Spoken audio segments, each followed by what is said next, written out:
Hello guys, welcome to RP Academy. So today we are going to start talking about or studying about the chapter 4, that is share capital and debentures. So as you know that we have a very important chapter which is chapter 4, and here you can see a lot of questions in your all the exams, let it be CB, PFRDA, IFSA from this particular chapter, not only based on the theoretical part, or better say the facts part, but also the conceptual part. Okay, so of course we are going to understand this particular chapter in a very detailed manner.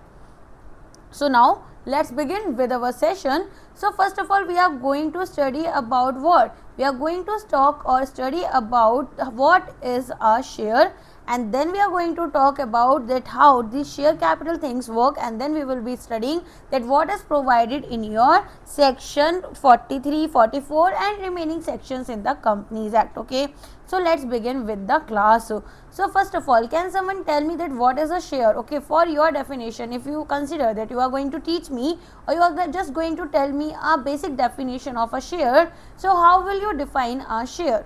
Can I simply say that it provides me the ownership of a company?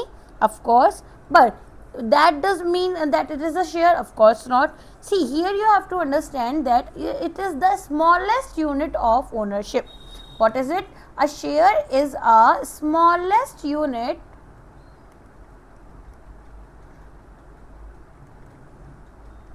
of ownership. And ownership in what? Your home or what? In a company, right? So can I simply say that a share means a share in the share capital of a company, and that includes stock?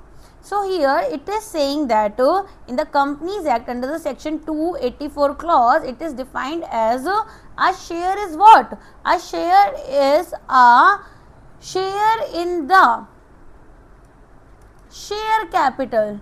Share here means English one share. Okay, share in the share capital of the company, of a company, and that includes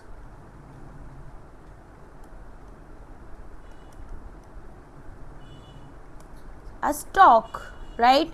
So here can I simply understand one thing, that they are saying that shares are including stock. So what is the stock for you? See, you have to understand this very well, that courts have already explained shares much better than the actor. They say that a share is the interest of a shareholder that is measured by a sum of money. So here the share is not equal to the money, rather the share is representing few things. It is representing the ownership, it is representing the rights, it is also representing here the voting and dividend. Voting and dividend. Also it is representing claim over the assets. It is representing claim over the assets. So can I simply say that money is only the measurement of a share, it is not equal to share, right? Now let's talk about few more things that consider that we have to talk about what? That share, do you know there was a case in America regarding the vacuum oil case? So here they had a very fair judgment about, and a famous judgment about, that share is not a money but an interest made up of many legal rights. Okay, so shares are providing me the ownership of a company, and ownership provides me a voting right, and voting right also provides me a dividend, that is the part in the profit of the company. Then also we are also receiving few bonus, right issue, and then residual assets. So let's talk about now share capital. You understood that okay, this is a share. Now can I simply say that a company is issuing thousands of crores of shares, and total value of those shares is known as your share capital. Total value of our shares is known as share capital, right? So here can I also say one simple thing, that if there are 10 lakh shares and the face value is just 10 rupees, then the share capital will be how much? 10 lakh into 10, that is 1 crore rupees, right? So it will be 1 CR. Now you have to understand one simple thing, that why companies are issuing the shares. So companies need funds, they need money, they do not want to borrow, so they are selling their ownership, and this will be known as your equity financing. So now section 43 talks about the types of share capital. Okay, so first of all, let's talk about what are equity shares, then we will be talking about what is the equity capital. So these are the real ownership shares, okay, that are providing you the voting, rights, that are also providing you the variable dividend. Variable, why? Because the amount I have paid to purchase these shares will be in a percentage, and accordingly I will have my rights over the dividend as a shareholder and residual assets. So there are different types of equity shares, and these are also depending upon the method that we have raised the shares or we have listed the shares. For example, IPO. So through IPO we are offering our shares, so it is known as initial public offer, where companies selling shares to the public for the very first time. For example, you see that there are different kinds of shares that are listed by the companies on different stock exchanges that you purchase through different brokers like Zerodha, Grow, etc. So here you will see that now we have one simple kind of equity shares, right, where we are given the equal voting rights, right, but also these are the normal equity share where one share is equal to one vote, and also we have differential voting rights. Okay, so here we are saying that, okay, if you have to pay the amount in terms of holding those shares, okay, but you do not want a lot of voting rights, okay, you are not much interested in company's management or how it is working, so you do not want a lot of voting rights, rather you want a lot of profits in the term of dividend, so you can go with differential voting rights. So here one share may carry more votes or another share may carry less votes. So basically you are seeing different dividend rights are there. For example, Google founders are there, suppose, right, then you will see that founder share is equal to 10 votes and public share is equal to 1 vote. So ownership is reducing here and control is remaining the same. So why this is called as a DVR? Because differential voting rights. Suppose founders need money, if they issue ordinary shares they are going to lose the control, instead they will issue differential voting rights. Okay, so what they want that the company must be under their control, although they need the funds. So here they will be providing the public or different shareholders with more dividend. So you would have heard about the Meta case. Okay, so its co-founder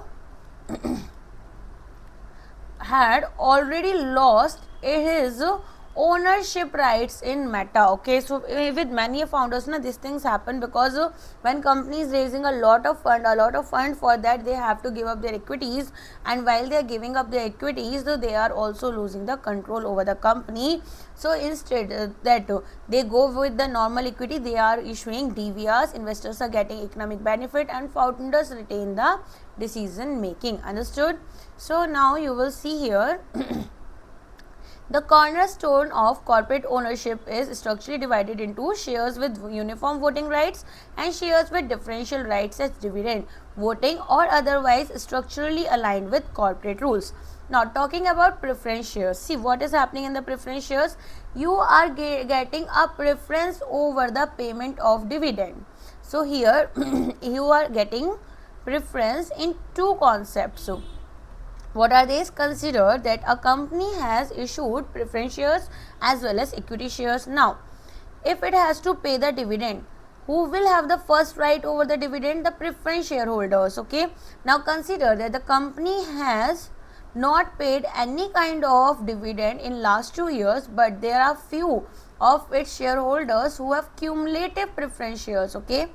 So in these cumulative preference shareholders, you will see they are provided a special right where they can claim the third year when the company is enjoying profits and distributing dividends. So they can claim the dividend for past 2 years when they got nothing. So the dividend kept accumulating till that time the company has not paid the amount. So here what we are getting as a preference shareholder, first of all we are getting the first right over the dividend. Also consider that the company is winding up, now it has to liquidate its own assets, meaning it is now selling its asset. Now what will happen? Company will first of all pay to all the creditors of the company, right? So the first right goes to the people who had provided the debt to the company. The second right will be for the preference shareholders, and if something is left, then only it will be distributed among the equity shareholders. So repayment of capital in the event of winding up. So if the company is getting closed because of it, so let us say that company became insolvent and now it has to wrap up the operations, so company will be getting closed. So first of all, it will be paying the amount to the lenders who had lent it money, or from who it had taken the debt. Then it will pay the amount to preference shareholders. Now, differential voting right cap. So the total voting of shares with differential rights cannot exceed 74% of the total power at any point in time. So the condition is that company must not have been penalized under RBI, SEBI or FEMA acts in the last 3 years. So they said that see, in 2026 we had provided an amendment where we said that the voting power of DVR shares cannot exceed 74% of the total voting power, meaning government is saying that you can have superior voting rights but not unlimited control. But here is an additional condition that company should not have been penalized by RBI, SEBI, FEMA during last 3 years. So this is encouraging good corporate governance. Understood? Now, talking about the IFSC proposal, so they have said that okay, normally Indian companies are issuing shares in Indian rupees, but if the company is located in GIFT IFSC, most investors are foreign. So here investors are from USA, then they will prefer dollars. Earlier that was not possible. Now we are seeing that company can issue its shares in different currencies instead of INR. Okay. Now, section 44 and section 45, that is nature and numbering. Now you have understood that okay, what are the different kinds of share capital. Now let's talk about shares as a movable property. So they say that suppose you are owning gold, or you can here have, let us say, a bike. So you can sell bike, definitely you can also sell a house, you can sell some similarly shares also. So here the law says that a share is a movable property, but transfer must follow company's article of association. Here you will see the shares or debentures are recognized directly as movable property, transferable in a manner specified by the company's article of association, right? So here we have to understand that, consider that Mr. Rahul is there, he has owned 100 Infosys shares. Tomorrow he wants to sell them. Can he do that? Of course he can. Will the ownership change for those shares? Of course it will change. So it is just like you are selling another vehicle or something else, right? So here you have to understand that shares are intangible movable property. You cannot physically touch the ownership, okay? It is existing legally. Now, distinctive numbering, that is section 45. So every share must possess a unique distinctive number to ensure absolute tracking and security. So now this is very important and interesting one. So it is not much discussed, but of course we must know that every share gets its own identity. Just like there is an Aadhaar card, a vehicle number, right, a passport number. Similarly, we have share numbers which are the distinctive numbers. For example, share 1, 2, 3, 4. So each share is being identified by the certificate. Okay. So here you will see that there is an exception for demat shares. Why there is an exception for demat shares? See, today almost all shares are electronic, right? All demat simply means dematerialized, meaning the shares are in the electronic format. So electronic entries don't capture distinctive numbers on certificates in the same way. Therefore, no numbering requirement for dematerialized holdings will be there. Fine.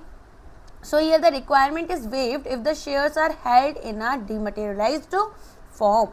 Understood? So you will see that if we have physical shares, so they must have a distinctive number. If we have demat share, there is no need for such kind of distinctive numbers. Next, section 46, it talks about the certificate of shares, that is the validity part. Now you will see here, just a second, let me change my pan color. Yeah. So here we are talking about one of the favorite exam sections, that is share certificate. Can you tell me that okay, what is a share certificate?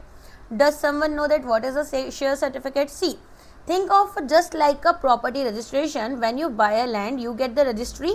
Similarly, when you buy the shares, you also receive share certificates which prove your ownership. And that's why we say that it is a prima facie evidence of your ownership in the organization. Meaning, initially the law assumes that you are the owner unless someone else proves otherwise. Okay, so who is signing these certificates? See, the certificate must be signed under the common seal if there is any, or signed by 2 directors or 1 director and the company secretary if we have already appointed the same. So if you are purchasing 100 shares, company issues you a certificate. Let us say the certificate is 125. Now what will happen? You will see that your name will be there, number of shares, distinctive numbers, date, signatures, etc. And this will become the legal evidence. So now also you have a duplicate certificate, right? So it can be issued legally if the original one is proved to be lost or destroyed, defaced, that is torn, mutilated, or is surrendered to the company only. So here we will say that, okay, if the situation is for example you lost it, there was some kind of national calamity or something happened and you lost it, right? So you will get another this duplicate certificate from the company for the shares. Now the maximum fee that you have to pay will be 50 rupees per certificate. But here is also a catch, that we have to record the preservation. Why we are going to preserve? See, imagine there is a dispute after 20 years, that company should still prove that the ownership history was there. Therefore, you have to maintain the record for 30 years. If any dispute exists, you can also preserve it permanently. Fine. So preservation, books and documents related to share certificates must be preserved for 30 years or permanently in case if there is any kind of dispute, right? Then destruction. Also this is very important, okay? So there are few kind of certificates that are being cancelled, okay? So when old certificates are surrendered, company stamps them as cancelled immediately and destroy after 3 years. Okay, so it will be stamped as cancelled and then it will be destroyed after 3 years from the surrender. Fraudulent issue fine. See, now suppose that employer secretly prints fake certificates. Now what will happen? Consequences will be very severe. So company will fine here 5 to 10 times the face value of the certificate, and the defaulting officer, okay, will have to pay the fine, and also he or she is punishable under section 447. Understood? Now section 47, this talks about voting rights, that is your equity. So why there is such a strict punishment? Because fake share certificates are destroying investors' confidence and undermining the securities market. Okay, now this section will tell you that who is voting, when the person is voting, and what is the weightage of their voting. So equity shares can vote on every resolution. For example, if you have to appoint the directors, there is an appointment of directors. Then also let's talk about the dividend declaration. Then there is some kind of discussion going on regarding the mergers and acquisition. Also there can be the auditor's appointment and capital charge. So here equity shareholders possess the inherent right to vote on every resolution placed before the company. In the event of a poll, the voting rights are calculated directly in proportion to their shares in the paid up equity capital of the company, ensuring equitable democratic control based on the amount that you have invested in the company. So here consider that you are owning 60% or your friend is owning 40%. So here you will get 60% voting rights and your friend will get 40% of the voting rights. Simple. So here ownership is also equal to your voting. Next, voting right in preference. Now here you were getting a preference over dividend, also you were getting a preference over the time when the company is getting liquidated. But generally, preference shareholders will not vote on an ordinary business because they are primarily investors who are seeking a fixed returns in the form of dividend. But consider that a company has not paid me dividend first in the first year, then second year, then will I never get the voting rights as well as I am not able to enjoy my dividend rights. So in this case, here you can vote. So a preference shareholder can vote on matters that affect their rights while the company is winding up, or there is a reduction or repayment of capital that is affecting them. Okay, so here preference shareholders vote only on resolutions directly affecting their rights, winding up proceedings, or reduction or repayment of capital. So proportionality is there. The ratio of voting rights between equity and preference shares must match the proportion of their respective paid up capital. Now, unpaid dividend clause. What is the unpaid dividend clause? As I told you, that suppose there is a preference dividend that remained unpaid for you for 2 years or more than that, then preference shareholders gain the right to vote on all resolutions. Okay, why? Because the company has failed to honor its commitment, so the law gives them a stronger voice in the governance of the company. So the ratio of voting rights between the equity and preference shareholders should correspond to the proportion of their respective paid up capital. Okay, so here a critical shift occurs if the dividends for a class of preference share remains unpaid for 2 years or more. Under this clause, those preference shareholders instantly gain the right to vote on all resolutions placed before the company. Fine, understood this part? Now let's move on to the next section, section 48, variation of rights. That is, we are talking about consent here. See, here we are talking about the variation of shareholders' rights. So imagine there is a company that has two classes of shares, that is preference shares, the equity shares, or better say the ordinary shares, right? The company wants to reduce the dividend rights of the preference shareholders. Now what will happen? See here, can it simply do that? Of course not. The law will protect the preference shareholders class rights. So here rights can be varied only if the holders of 3/4 of the issued shares of that particular class, okay, they have already given their consent in writing. That is condition 1. Either condition 1 or 2 you have to fulfill. Okay, so the second condition will be what? The second condition will be the special resolution that is passed at a separate class meeting. Okay, so here the rights attached to any class of shares may be varied only with the written consent of 3/4 of the issued shares of the class, or through a special resolution. Here the word or is important. Okay, either the first condition or another condition, that is the second one, a special resolution passed at a separate class meeting. So you have to understand that there is a cross class impact. Suppose that changing of preference rights are also affecting equity shareholders, then the affected equity class must also give their 3/4 consent. So the principle is no class should be harmed without its approval. So suppose 25% people are opposing the change. So if there are dissenting shareholders with the 10% of the issued shares of that class, so that is they are holding the 10% shares, they may approach the tribunal within 21 days. Now what will happen? In that scenario, you will see that if the tribunal cancels the variation, the company must file the order with the registrar within 30 days.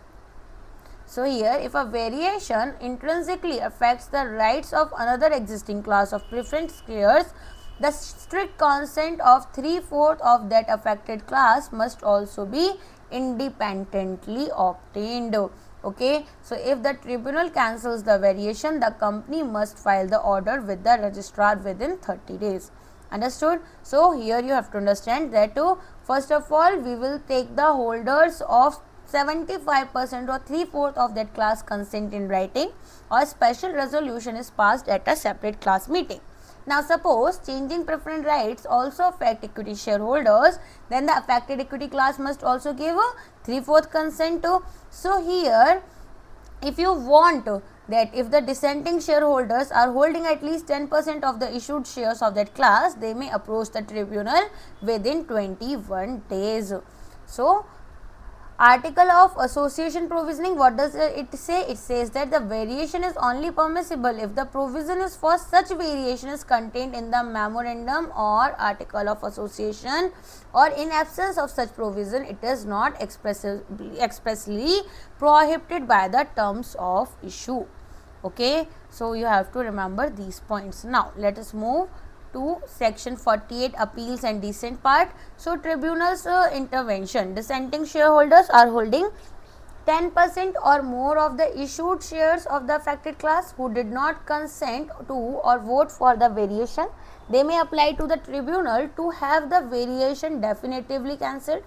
Application must be made within 21 days. The company must file the tribunal's ensuring order with the registrar within 30 days of its receipt.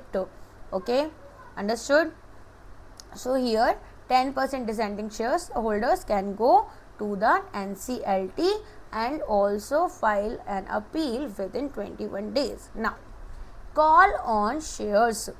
So what is this call on shares? Suppose a share has a face value of 10 rupees and you have paid only 4 rupees initially, that is the paid up capital is 4 rupees. Okay, the remaining 6 rupees will be collected by the company later on. So company will be giving you call, right? First call, second call. So here what will happen, the later demand will be known as a call. So if the shares belong to the same class, the company cannot discriminate, that is company cannot say that okay, A will be paying here only 2 rupees and B will be paying here 3 rupees. You cannot do that. So here you have to understand that call on shares of the same class must be made on a uniform basis. Okay, so section 49 is statutory mandate. Now let's talk about the same. So here they have said that a company may, if authorized by its article of association, accept the whole or the part of unpaid amount on shares from members even if it has not been called up yet. Okay, so here company may accept the complete amount, okay, or the part of unpaid amount from the shareholder even if the company has not called for the capital. So here we will see that a shareholder is voluntarily paying the amount and company will be accepting the same. So why would someone pay the amount in advance? See, to avoid future uncertainty or to complete the payment early and simply help themselves to have a less headache, right? In some cases the articles may permit payment of interest on advance calls subject to the applicable rules. Understood? So here you will see the dividend proportion. If specifically authorized by the article of association, a company is permitted to pay dividends in exact proportion to the amount paid up on each share rather than face value. So here they say that suppose there are 2 shareholders and each one is holding one share of 10 rupees. Fine. So now let us say that A has only paid us 10 rupees while B has paid us 5 rupees as of now. Okay, so here should both receive the same dividend? See, article authorize it if only if the article authorize it, the company may pay the dividend in proportion of to the amount actually paid. Understood? In proportion of the amount actually paid up. Okay, so here you will see that if the dividend declared is 10%, A receives more than B because A has contributed more capital. Fine. Now section 52, application of premium. So here we talk about the securities premium account, which is one of the most tested concept in your exam as well. So consider there is a share that has a face value of 10 rupees, but we had issued the share for 15 rupees. So 5 rupees will be the share premium, right? And 10 rupees will be the face value of that share. Now you already know that we are going to put this 5 rupees extra into the securities premium account. Fine. So this 5 rupees cannot be treated like an ordinary profit. We have to credit them to the securities premium account, which is again a capital reserve with of course some restricted uses. Okay, there are few restrictions on the use of the same. So what are the restrictions? See, imagine there is a company that is raising 100 crore rupees of premium and distribute it as dividend. that would erode the capital base. So hence the law limits that how the company may be account may be used. Okay, so here you will see that when a company issues a share at a premium, whether for cash or otherwise, a sum equal to the aggregate amount of the premium received, that is 5 rupees in our example, must be transferred to securities premium account and it will be credited. Why? Because of the golden rule, right? Debit the expense and credit the income. Now, capital reduction rules. So as I told you, there are few times that we can use this particular securities premium account amount. So it can, if we are issuing fully paid bonus shares, we are writing off the preliminary expenses, we are writing off the commission or discount on issue of shares or debentures, we are paying on premium on the redemption on redeemable preference shares or debentures, or we are buying back the shares or specified securities under section 68. So the general provision of the act relating to the reduction of share capital apply as if the securities premium account were the paid up share capital of the company and save for strict statutory exception. So what are the uses that are here permitted? Issuing unissued shares to the member as fully paid bonus shares. If you want to issue a bonus share, you can use the particular account. You can write off the preliminary expenses of the company.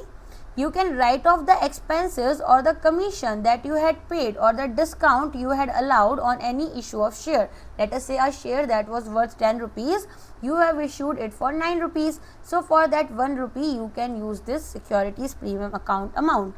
Or you have to provide for the premium that you had to pay while you will be redeeming the preference shares or debentures, or you are buying back of the shares of your own company or other specified securities under section 68. Okay, so here securities premium account is working as a locked capital reserve. You can spend it only for the purpose specifically allowed by the law. Fine. Now, what are the prohibited uses? See, here we say that prohibition is there on the issue of shares at a discount. So for classes of companies complying with section 133 accounting standards, paying up unissued equity shares of the company to be issued to the members as fully paid bonus shares. So here we are talking about this particular section in which they say that consider that there is a face value of a share as 10 rupees. Fine. Now company is issuing the share for, let us say, 8 rupees. So we have provided a discount on the face value for 2 rupees. So this is prohibited. Why? If the companies have freely used shares below the face value, existing shareholders would be diluted unfairly. Creditors would have less capital protection and financial statements could become misleading. Okay, so here we are also saying that, okay, if you really want to go with this particular discounting of shares, there are few conditions or exceptions. First of all, we talk about sweat equity shares. You know the sweat equity shares? The ones that were issued to whom? The directors of the company, right? So here you will see that these are issued to employees or directors for know-how, intellectual property or value addition. So instead of paying them in cash, they are contributing the expertise, and that's why we are providing them the shares at a discount. Or there is some kind of debt conversion under the RBI scheme. So when the debt is restructured under RBI approved frameworks, shares may be issued to creditors even if the effective price is below their face value. Okay, now let's talk about the penalty. Okay, we will discuss the penalty later on. Let us see the theory. So writing off the expense of the commission paid or discount allowed on the issue of strictly equity shares, purchasing its own shares or other specific securities precisely under section 68 parameters. Now, section 53 talks about the discount ban, where we saw that as a sweeping general rule, the company are strictly prohibited from issuing shares at discount. Any such issue is declared absolutely void ab initio. So this ensures capital maintenance and protects the creditors by ensuring the stated capital is actually backed by corresponding asset value. So here are few penalties and exceptions. As I told you about the exceptions, sweat equity shares issued specifically to the employees or directors, or shares issued to the creditors when a debt is converted into a shares pursuant to an RBI statutory restructuring scheme. Okay, so what are the penalties? See, if the shares are issued illegally at a discount, company must first of all refund all the collected money. Also, they have to pay interest with 12% per annum interest rate from the date of issue. The company and every defaulting officer is liable to a penalty equal to the lower of the amount raised through the issue, or 5 lakh rupees. Whatever is lower, they have to also pay this amount as penalty. So they will have to refund the amount. They will have to pay the 12% per annum interest on the same. Also, they will have to pay a penalty. Okay. Now, these penalties are very important in your company's act. These are asked directly. These can be asked in the form of some case study question. You must remember them. You can also make the notes while you are studying through these lectures. Now, SWAT equity condition. So, what is the SWAT equity condition we are talking about here? You know what is the SWAT equity, right? So, here we say that, okay, we have particularly consider, just let's take an example, okay. You have started your own software company. Now, you will have to hire few engineers for the same, right? Now, we say that you do not have a lot of money, but your software engineers are creating an AI worth 20 crore rupees. So, how you are going to reward your engineer? You are not able to pay in cash, so instead you are giving them the ownership, and this ownership will be known as your SWAT equity. Okay, so here we are saying that, okay, you have actually put your hard work, right? The word SWAT simply means hard work, right? So instead of investing money, employees are investing knowledge, skills, innovation, intellectual property and technical know-how, and they are going to receive the shares. Okay, so consider that there is an ABC private limited company and they are working on some kind of AI algorithm. So they need an AI algorithm, employee is developing it. So market value will be like 50 lakh rupees for the company now. Now instead of paying for Rahul those 50 lakh rupees, what the company will do? Company will simply provide them shares worth 50 lakh rupees and Rahul will become a shareholder. Okay. So here you will see can only be issued to existing employees or directors to reward their know-how or value addition, knowledge, skills, etc. must be thoroughly authorized by a special resolution specifying number of shares, current market prices and consideration. Time elapsed. So here at least 1 full year must have elapsed since the date the company commenced its official business operations. Okay, so here there are few conditions, that is, first of all, a company cannot randomly issue the SWAT equity. First, in the special resolution, it has to pass a special resolution. Why it has to pass a special resolution? Because existing shareholders are getting diluted. So, shareholders must approve it. And resolution, in the resolution, you will see that number of shares, market price, consideration and employee or director category. All these things are mentioned. Okay. Then here you will see that they are also talking about the second condition, that the company must complete at least 1 year of business. Okay, so government want only the genuine businesses to issue such kind of equity shares or SWAT equity shares. Okay, not the shell companies. Okay, now here you will see some limits also. These are very important. So 15% per financial year cap. What is this? See, we say that there is an annual limit higher of 15% of paid up equity capital or 5 crore rupees.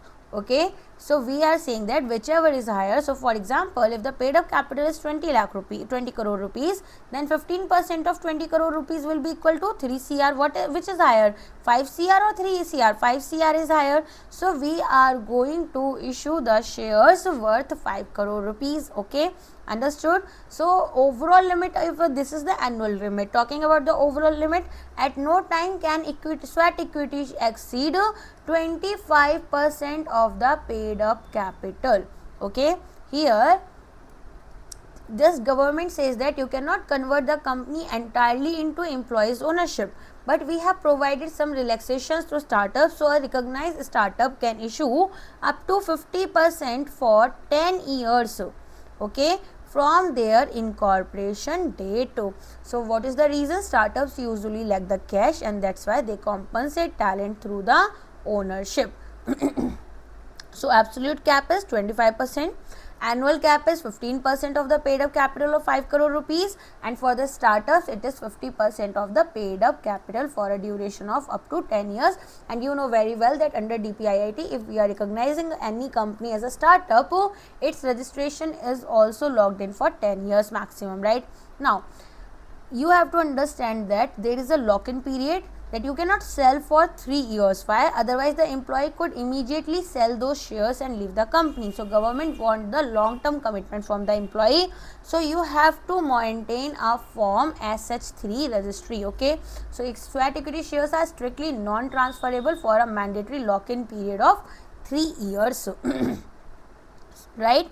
Understood? Clear? So here we have understood that for sweat equity shares there is a special resolution that need to be passed, and the company must complete 1 year of business and it can issue the sweat equity shares in a 1 complete year. That is, the annual limit will be 15% of 5 crore, whichever is higher, and overall limit will be 25% of the paid up capital. Fine. Now let's talk about section 55, preference share cycles. So here we are saying that preference shareholders are receiving the priority dividend, also the priority capital if the company is winding up. But section 55 will tell you that how long these preference shares can be existing. So do you know about the irredeemable preference shares? See, these ones are not existing in India, or they are banned in India. So consider that company says that we will never return your capital, so investors' money will become permanently locked, right? So therefore law is prohibiting any kind of irredeemable preference shares in India. Only redeemable preference shares are permitted in India. So the redemption period is how much? That is 20 years for normal companies, and you know that infrastructure companies need funds for longer term. So here we say that for an infrastructure company there will be a total time period to redeem the shares will be 30 years, but till 20 years you can hold all the redeemable preference shares.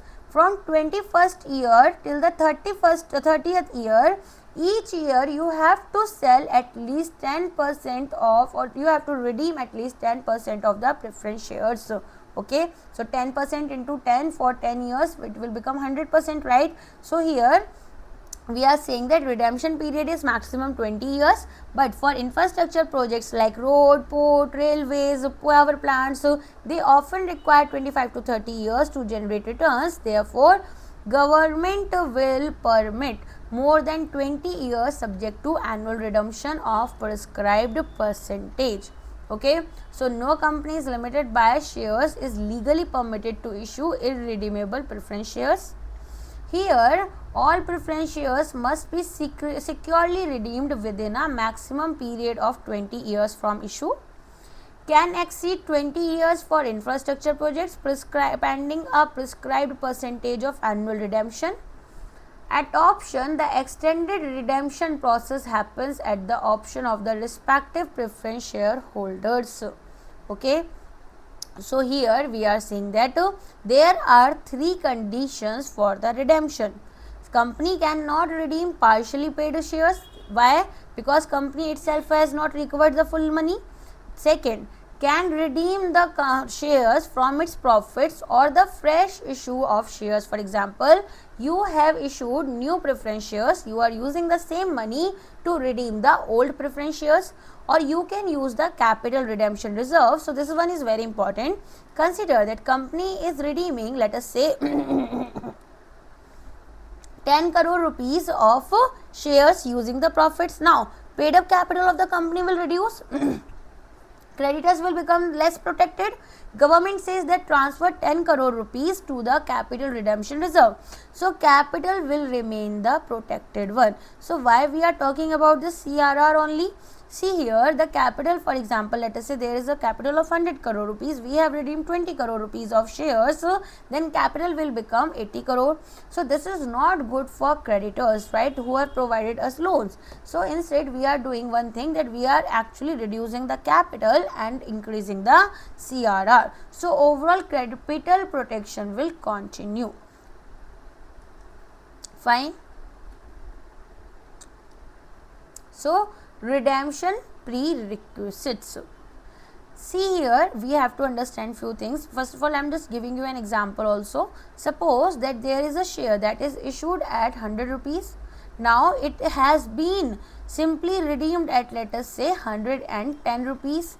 Issued at 100, redeemed at 110. Now extra 10 rupees must come from where? From the profits earned by the company. Okay, so must be redeemed solely out of profits available for dividend or out of the proceeds of a fresh issue. That is, you have issued new preference shares so that you can redeem the old redeemable preference shares. These shares are targeted for redemption, must be fully paid. Partially paid shares cannot be redeemed, and if redeemed out of profits, a sum exactly equal to the nominal value of shares must be transferred to the CRR account. So here your profits will reduce, but again CRR will increase. So any premium payable on redeemed shares must be out of the profits before the actual shares are redeemed. Okay. Now let's talk about instrument of transfer, that is transfer and transmission. So you have to understand the difference between transfer and transmission. What is transfer in your terms? See, here it means that we are voluntarily wanting to sell the shares of the company. That, let us say you had Reliance shares and you are selling them. So this will be known as your transfer. But what is transmission? Here we are doing things involuntarily. Okay, so what is happening here? You will see that it occurs due to death, insolvency, or the succession or inheritance. So law is transferring the ownership. So it is automatic by law. There is no transfer deed, and it is generally applicable. That it is the stamp duty is generally applicable, and here the transmission takes place in case of the death or inheritance.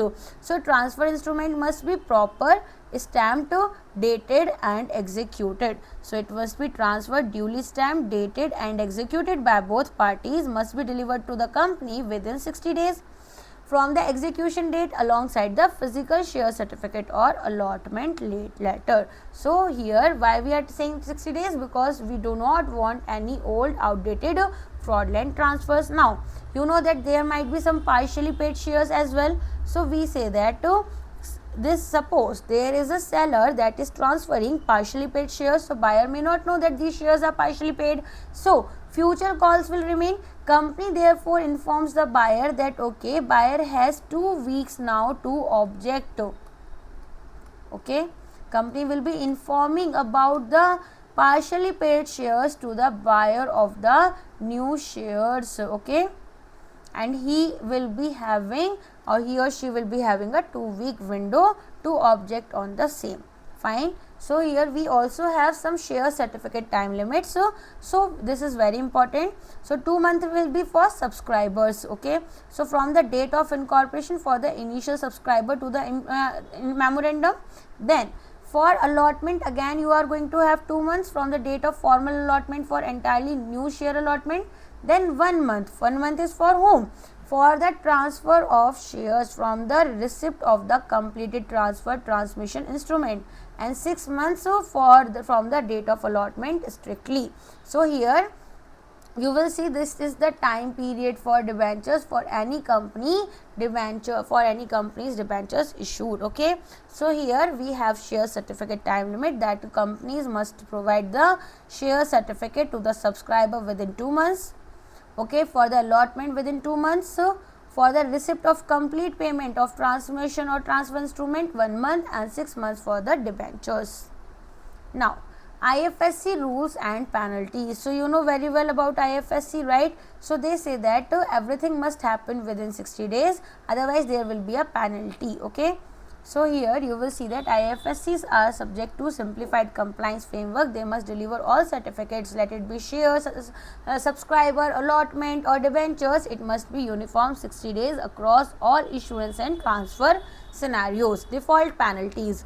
It must be the default by the company or officers, resulting in a flat statutory penalty of 50,000 rupees.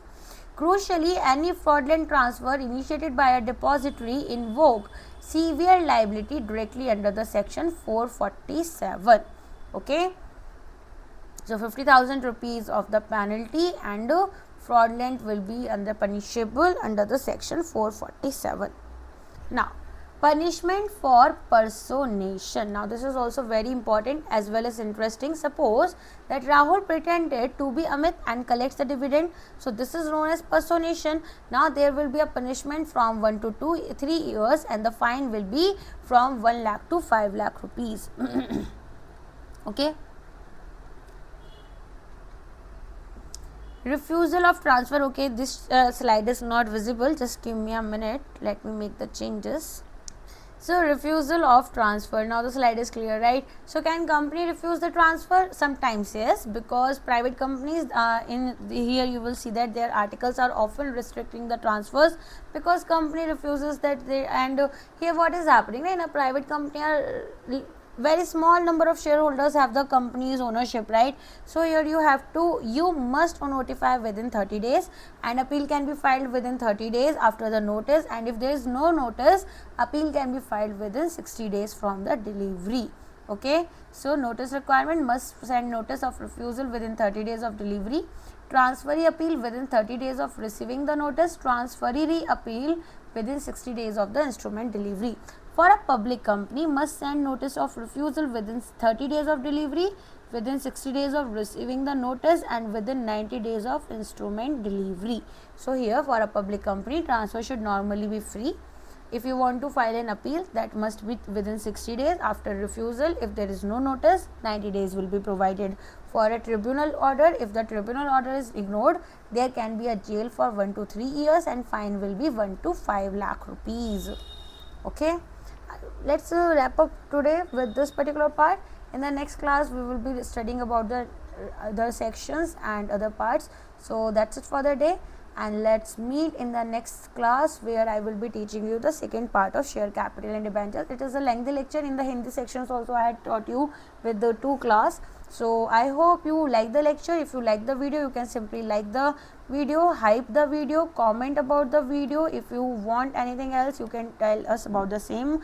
Also, people who are preparing for PFRD exam, for them pension sector concept classes will be coming tomorrow. So, stay tuned. In the morning, I will be providing you the lecture. Okay, thank you so much. Bye bye. Take care, guys, and good night.